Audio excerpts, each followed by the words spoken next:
تمام روحانی امراض اور مسائل کے حل کے لیے پیر محمود الحسن توحیدی چینل کو سبسکرائب کیجئے۔ بسم اللہ الرحمن الرحیم، الحمدللہ وحدہ والصلاة والسلام علی من لا نبی بعدہ ولا رسول بعدہ ولا معصوم بعدہ، اما بعد۔ محترم بھائیوں اور بہنوں، السلام علیکم ورحمۃ اللہ وبرکاتہ۔ شیطان سے دشمنی اور اللہ سے دوستی کا آج خاص عمل آپ کو بتاتے ہیں۔ یہ عمل شیطان سے دشمنی اور اللہ سے دوستی کا عمل ہے، کیونکہ ہمارا زندگی کا یہی مشن ہے کہ اللہ رب العزت ہمیں اپنے بندوں کی ہدایت اور شفا کا ذریعہ بنا دے۔ ہم اللہ رب العزت کے بندوں کے لیے اور میرے آقا علیہ الصلوۃ والسلام کی محبوب امت کے لیے ہم دن رات اسی کوشش میں ہیں کہ میرے آقا علیہ الصلوۃ والسلام کی امت کا بھلا ہو، اس کی خیر ہو، پوری امت کے روحانی جسمانی بیماروں کو اللہ تعالیٰ شفائے کاملہ عاجلہ مستمرہ عطا فرمائے، اور امت مسلمہ جو ہے جس غلط راستے پر چل پڑی ہے، جس بدعقیدگی کی طرف چل پڑی ہے، جو شرک بدعات خرافات ان کے اندر رائج ہیں، اللہ تعالیٰ اس سے نکال دے۔ میرے آقا علیہ الصلوۃ والسلام کی امت کی رہنمائی کرنا، امت کے بارے میں فکر کرنا، امت کے بارے میں درد رکھنا، امت کے لیے اللہ سے دعائیں کرنا اور ٹوٹے پھوٹے الفاظ میں امت کی اصلاح کی کوشش کرنا، یہی ہمارا زندگی کا مشن ہے۔ اللہ تعالیٰ ہمارے اس ٹوٹے پھوٹے عمل کو قبول فرمائے، اور اللہ رب العزت ہمیں دنیا اور آخرت کے اندر اس کا صلہ اور بدلہ عطا فرمائے، اور اللہ تعالیٰ ہم سے راضی ہو جائے۔ جب ہمارا موت کا وقت آئے تو اللہ تعالیٰ ہم سے راضی ہو اور اپنا دیدار کروا دے، اور مرنے کے بعد بھی میرے آقا علیہ الصلوۃ والسلام کی ہمیں میت نصیب فرمائے۔ آقا علیہ الصلوۃ والسلام کے قدمین شریفین میں اللہ تعالیٰ ہمیں جگہ عطا فرمائے، آقا علیہ الصلوۃ والسلام کا سفارش عطا فرمائے، آقا علیہ الصلوۃ والسلام کے دستے مبارک سے اللہ تعالیٰ ہمیں حوض کوثر نصیب فرمائے۔ اللہ تعالیٰ ہم سب کو امت کے خیر خواہوں میں شامل فرمائے، یہی ہمارا زندگی کا مشن ہے۔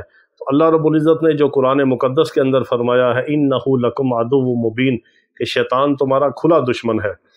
اب اللہ نے شیطان کو اپنا دشمن بھی قرار دیا اور اپنی بارگاہ سے مردود قرار دے کے راندہ درگاہ کر کے اس کو نکال دیا، اور انسانوں کے مومنوں کے بارے میں بھی فرمایا کہ تمہارا سب سے بڑا کھلا دشمن ہے۔ اور یہ اصول ہے دنیا کا کہ دشمن کا دشمن جو ہوتا ہے وہ دوست ہوتا ہے، دشمن کا دشمن جو ہوتا ہے وہ دوست ہوتا ہے۔ اب شیطان اللہ کا دشمن اور ہمارا دشمن، اور اللہ ہمارا دوست، یعنی ہمارا مشترکہ دشمن ہے۔ اللہ کا بھی وہی دشمن شیطان ہے، انسانوں کا بھی وہی دشمن شیطان ہے۔ تو ہمارا جو مشترکہ دشمن ہے، ہم آپس میں دوست ہیں۔ اللہ بندے کا دوست ہے اور بندہ اللہ کا دوست ہے۔ مومن مسلمان اللہ کا دوست ہے اور اللہ اپنے مومن بندے کا دوست ہے۔ تو جب ہمارا دشمن مشترکہ ہے تو ہم آپس میں دوست ہیں، اور اللہ کا جو دشمن ہے اس کو ہم دشمن سمجھتے نہیں ہیں۔ یہی ہماری غفلت ہے کہ ہمارا دشمن ہر وقت ہماری طاق میں ہے، وہ ہر وقت اس کوشش میں ہے کہ کب یہ غافل ہو میں اس کو اچک لوں، کیونکہ اس نے اللہ کے سامنے قسم کھا کے یہ وعدہ کیا ہے، لَأُغْوِيَنَّهُمْ أَجْمَعِينَ، کہ میں تیرے بندوں کو اغوا کروں گا۔ تو اغوا کیسے کیا جاتا ہے؟ زبردستی کیا جاتا ہے، اس کو اٹھایا جاتا ہے، کڈنیپ کیا جاتا ہے، اس کی مرضی اور منشا کے بغیر اس کو کنٹرول کر کے، اس کو دھوکہ دے کے، اس کو فریب کے ساتھ، اس کو چکر کے ساتھ، اس کو چال کے ساتھ اس کو پکڑ کے اغوا کیا جاتا ہے۔ تو یہی شیطان کی کوشش ہے کہ اللہ کے بندوں کو اللہ سے دور کرے، اللہ سے بدظن کرے، اللہ سے گمراہ کرے، اللہ کے راستے سے بھٹکا کر طاغوت کے راستے پر چلا دے۔ یہی طاغوت ہے۔ طاغوت شیاطین بھی ہیں، طاغوت انسانوں میں سے بھی ہے، اور طاغوت نظام بھی ہوتا ہے۔ جو اسلام کے اور خدا کے مخالف ہوتا ہے وہی طاغوت ہوتا ہے، اور یہی طاغوت اور شیاطین کی کوشش ہے کہ اللہ کے بندوں کو گمراہ کر کے اپنے ساتھ جہنم میں لے جائے، اور اللہ نے یہی فرما دیا ہے کہ وہ تمہارا کھلا دشمن ہے۔ اب ہمارا دشمن ایک ہے، اللہ کا دشمن بھی وہی ہے، ہمارا دشمن بھی وہی ہے، اور ہم اس سے غافل ہیں، وہ ہم سے غافل نہیں، اور اللہ نے ہمیں پہلے بتا دیا کہ یہ تمہارا دشمن ہے۔ اب ہم نے کرنا کیا ہے؟ اب ہم نے اپنے دشمن کو دشمن سمجھنا ہے، اس کو پہچاننا ہے، اور وہ جو ہماری طاق میں ہمارے پیچھے ہے ہم نے اس سے بچنا ہے، اور بچ کے ہم نے کہاں جانا ہے؟ اللہ کی پناہ میں آنا ہے۔ اعوذ باللہ من الشیطان الرجیم، پناہ مانگتا ہوں میں اللہ کی شیطان مردود سے۔ اب جب ہم اللہ کے دشمن سے اس پناہ مانگ کر اللہ کی آغوش رحمت میں آئیں گے، اللہ سے ہم پناہ مانگیں کہ یا اللہ یہ تیرا دشمن ہے، ہم اس کے ہتھ کنڈوں سے، اس کی چال بازیوں سے، اس کے برے عزائم سے، اس کے چکر بازیوں سے، اس کی جو ہمارے اوپر گات لگا کے بیٹھا ہے، ہم سب چیزوں سے غافل ہیں، لیکن تیری پناہ میں آتا ہے، تو ہمیں اس سے بچا سکتا ہے اور کوئی نہیں۔ ہم نہیں بچ سکتے شیطان سے، اللہ ہمیں بچا سکتا ہے۔ ہمارے اندر نہ کوئی طاقت ہے، نہ کوئی قدرت ہے، نہ ہمیں اس کا کوئی علم ہے۔ ہم غافل ہیں، ہمیں نہیں پتا کہ شیطان ہمیں کس کس طرف سے وار کرے گا، ہمارے اوپر کس کس طرف سے ہمیں اغوا کرنے کی کوشش کرے گا، اللہ سے دور کرنے کی کوشش کرے گا، نماز ہماری چھڑوا دے گا، کفر شرک میں مبتلا کر دے گا، رسوم اور بدعات میں مبتلا کر دے گا، اللہ کی نافرمانیوں پہ لگا دے گا، گانے بجانے پہ لگا دے گا۔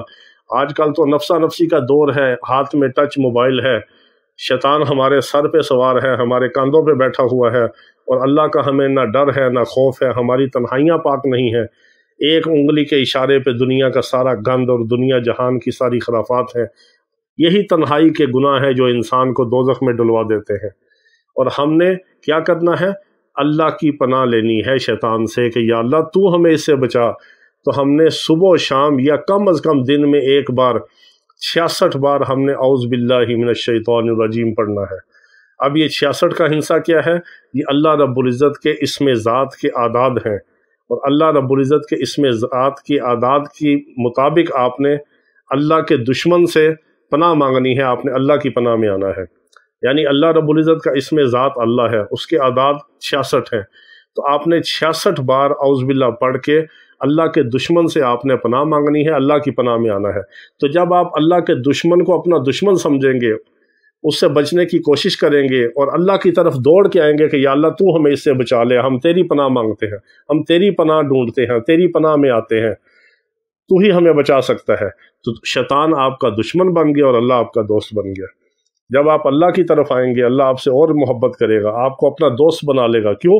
آپ کا اور اللہ کا دشمن مشترکہ ہے، تو آپ پھر آپس میں دوست بنیں گے اور اللہ آپ کو دوست بنائے گا۔ یہ بہت زبردست عمل ہے شیطان سے دشمنی کا اور اللہ سے دوستی کا۔ 66 بار اعوذ باللہ من الشیطان الرجیم پڑھیں، چاہے صبح شام پڑھیں، چاہے دن میں ایک بار پڑھیں۔ اس کی برکات اپنی زندگی میں، اپنے روزمرہ کے کاموں میں اور اپنی اولادوں میں، اپنی نسلوں میں آپ دیکھیں گے۔ اللہ تعالی ہمیں اپنے نام کی برکت عطا فرمائے۔ وآخر دعوانا ان الحمد للہ رب العالمین۔